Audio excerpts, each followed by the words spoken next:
Okay, so today we're going to cover the theory of comparative advantage.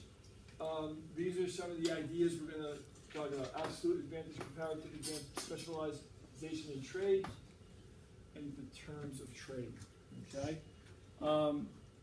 This will sort of take two parts. One, I'm going to explain a little bit of a history of the theory of comparative advantage, and then I'm going to take you through a comparative advantage problem.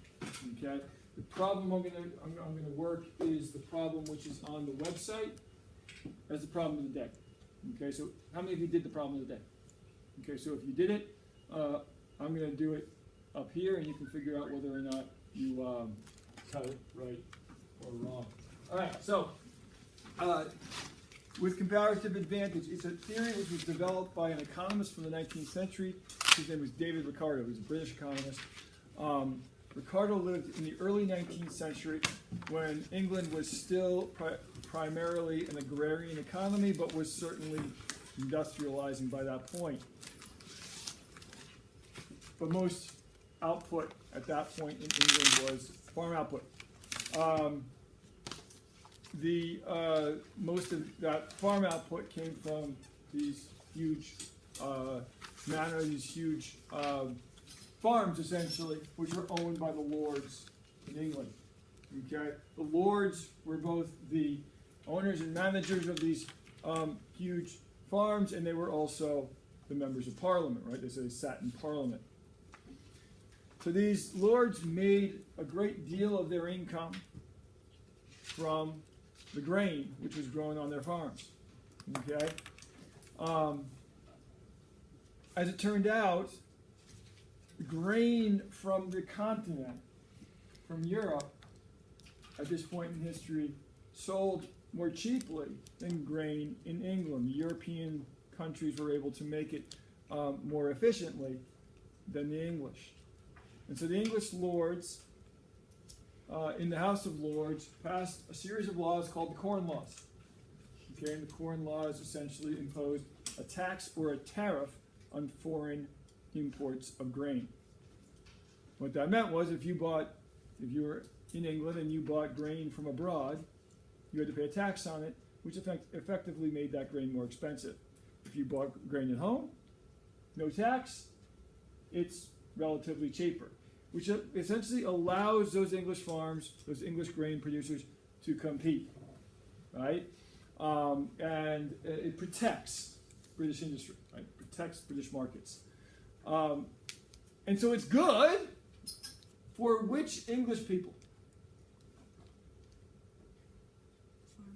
Yeah, lords, the owners of these farms, right? Who's it bad for? European farmers. What? Yeah, it's bad for European farmers, that's right. And in England, who's it bad for? The lower class consumers. The consumers of grain, right? And what do you use grain to make? You use grain to make bread, right? Wheat, so forth, right? Corn, right? Used to make bread. This is a basic food for poor people, for peasants, right? So essentially what happens is with protecting British corn, with protecting British grain, the price of bread rises and it hurts the average consumer. It hurts the peasant, and it helps the richest people in society. Right? So Ricardo kind of understood this, right? And he began to think about it. It caused him to think, and eventually he developed a theory about trade through this. Okay? And so basically his theory went something like this. When we block trade, it hurts some members of society. Right? It helps producers by protecting them and allowing them to compete, but it hurts consumers. And his argument was that the damage to consumers, that the cost to consumers would be greater than the benefit to producers. And so society, so England, would be worse off. Now, in addition to that, okay, he argued that trade also, that the blocking that trade also hurts countries from Europe and producers in Europe. Okay? And so he argued that what should happen here is that trade shouldn't be blocked, that those trade barriers should be reduced or removed completely, and that when that happened, everyone would be better off in the aggregate, right? Meaning England would be better off as consumer welfare would rise more than producer welfare would fall. And the countries of Europe would benefit as well. And so free trade with no barriers would be good for everybody.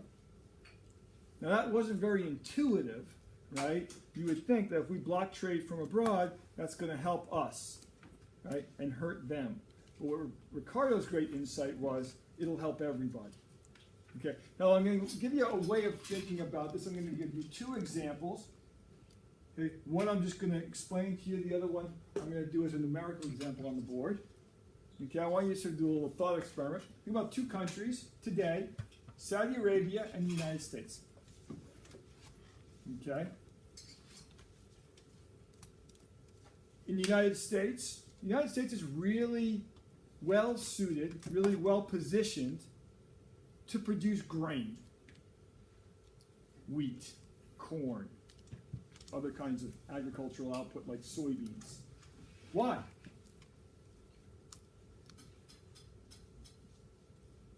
Because they have huge industrial farm subsidies and good capital goods. And what kind of soil? Fertile soil. The United States has huge prairies where the soil is extremely easy to grow food on, right?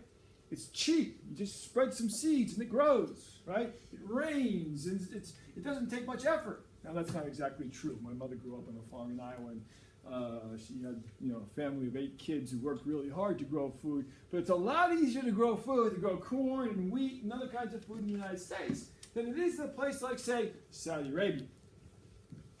Right? In Saudi Arabia, you throw a bunch of seeds on the sand, and what happens? Nothing grows. Right? Right? Because there's no rain, the sand isn't very well suited to grow corn. Right? And so, if you were to grow corn, if Saudi Arabia was to grow corn, they would have to irrigate, bring water in, fertilize. The cost would be much greater than the cost in the United States, where the rain comes and that fertilizer is already naturally in the soil and so forth and so on. But in Saudi Arabia, I can send my son, my 8-year-old son, to Saudi Arabia with like a beach shovel. And I say, Matthew, we need some oil, right? And Matthew would walk into the desert of Saudi Arabia and start making a sandcastle, and the next thing you know, we'd have an oil well. Yeah. Because in Saudi Arabia, the oil is relatively shallow, and the reserves are relatively large. Whereas in the United States, if you want to drill for oil, you have to drill real deep with very expensive machines.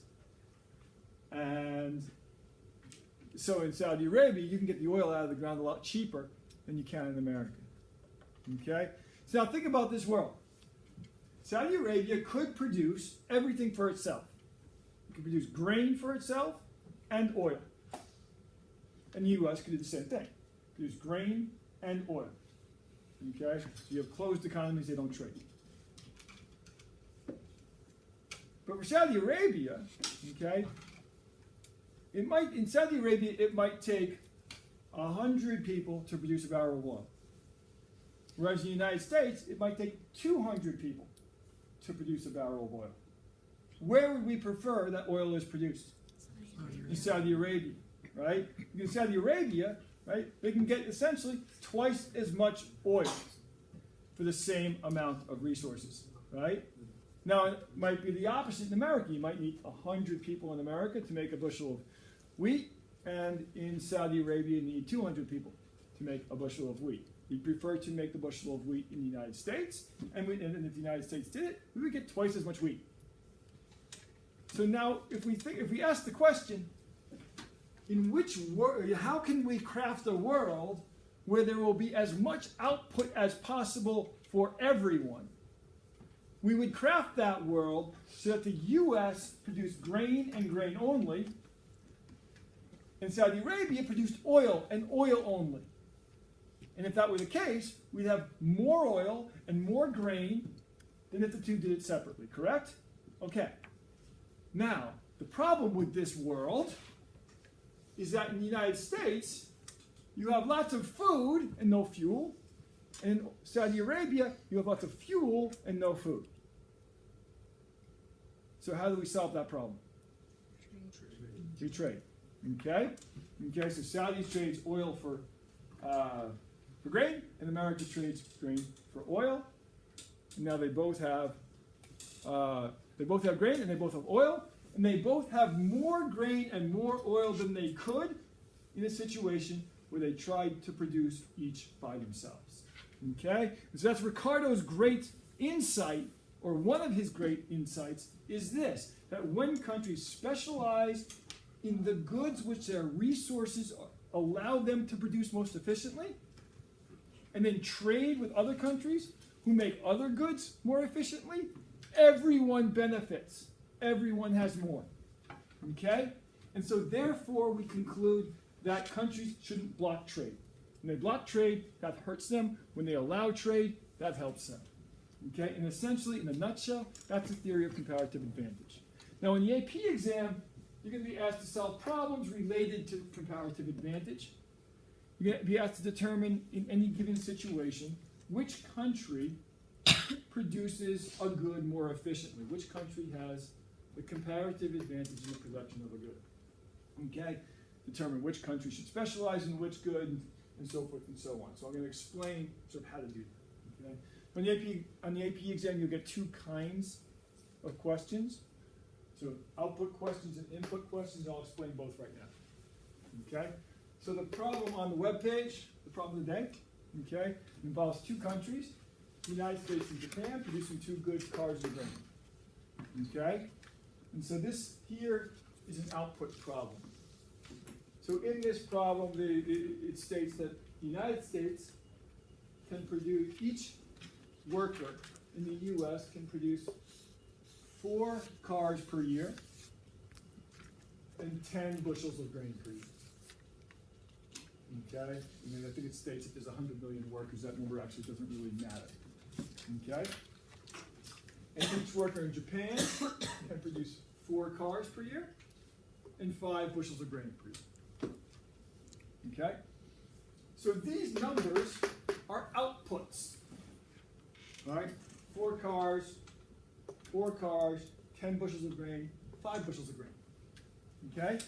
So if these numbers are outputs, you know this is an output problem.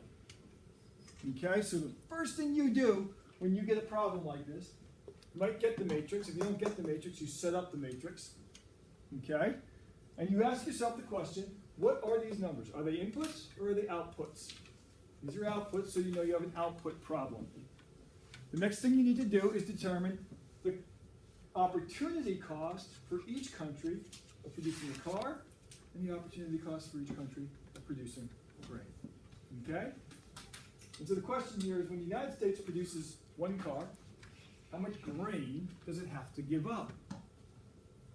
Well, if the U.S. used all its resources to produce cars, it would produce 4 cars and give up how much grain? 10 units of grain, 10 bushels of grain. Okay? And so the way you do it, the way you, or 2.5 bushels of grain per 1 car, right?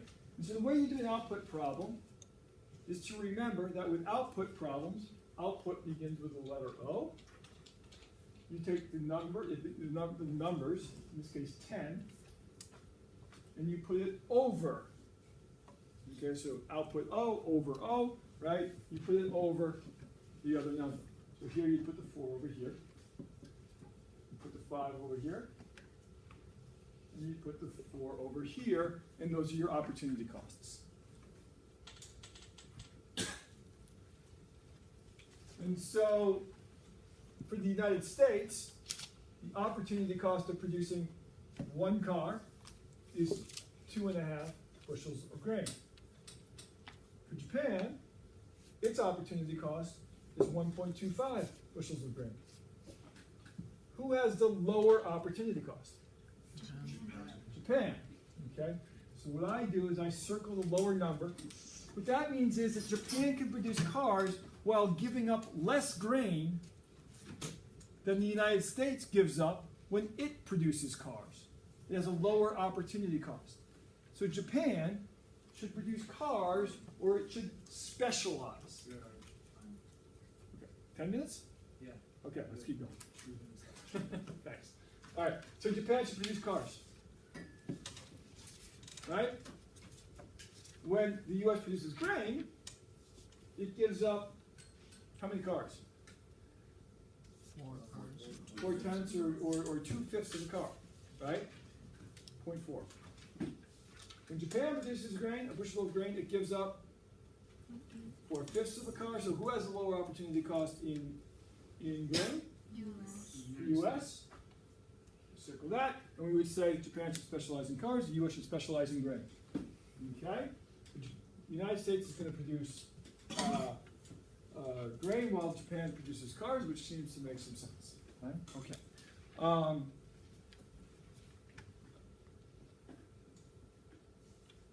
Now, we have a situation where the United States is producing cars. By the way, if the United States specializes and produces cars, how many cars will it produce? Actually, specializes and produces grain. How much grain will it produce? 10 bushels of grain. And Japan will produce what? Four cars. So the world will be in a situation where there are 4 cars and 10 bushels of grain. Right? And so for the United States to get some cars and Japan to get some grain, they're going to have to trade. Okay? The question is what will induce them to trade? Right? So the prices that will induce countries to trade are known as the terms of trade. Okay? So when these two countries specialize, let's just put these numbers here, 2.5, 1.25, 0.8, and 0.4. So currently, okay, Japan's producing cars, okay, and when it sells cars, essentially domestically, it sells, what's it get for that one car domestically?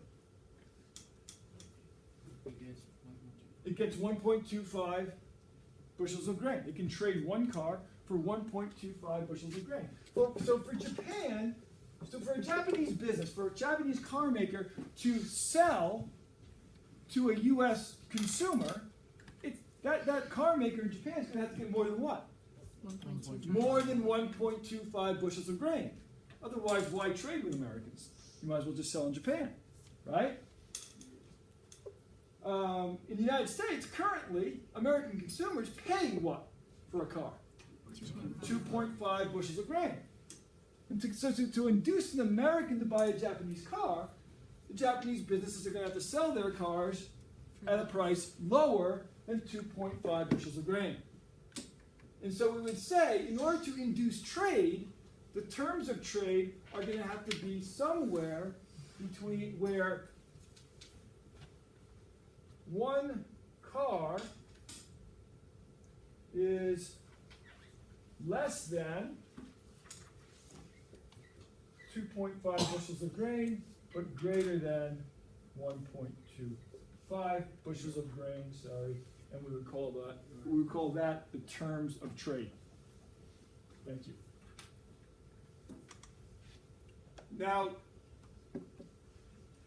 sometimes you'll get input problems instead of output problems.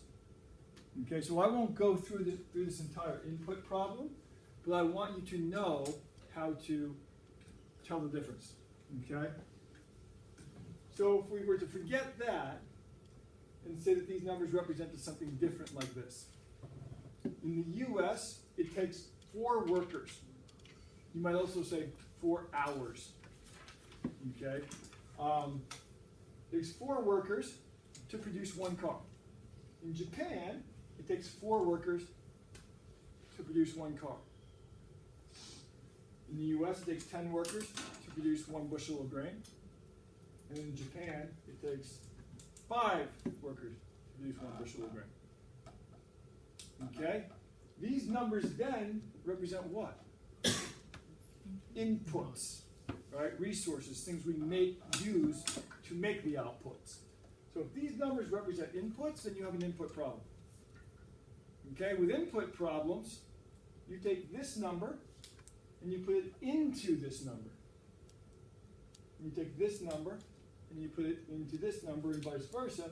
So the opportunity cost would be 4/10, 10/4, 4/5, and 5/4. If these were inputs, then the U.S. would have the comparative advantage in cars, and Japan would have the comparative advantage in grain. Okay, so it's important that you're able to recognize. You can see the answers are opposite, right? All your answers are going to be wrong if in the beginning of the problem you make the wrong determination about whether it's an input problem or an output problem. Okay? Now, last but not least, I want to just quickly, because it's a simple sort of concept, refer to the concept of absolute advantage. Absolute advantage happens in terms of output. The country with the greater ability, with the ability to produce more, has an absolute advantage in the production of a good. So here the U.S. could produce 4, and Japan could produce 4.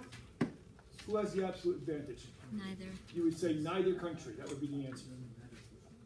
With grain, the U.S. could produce 10, while Japan could produce 5. You would say the U.S. has the absolute advantage. You can produce more.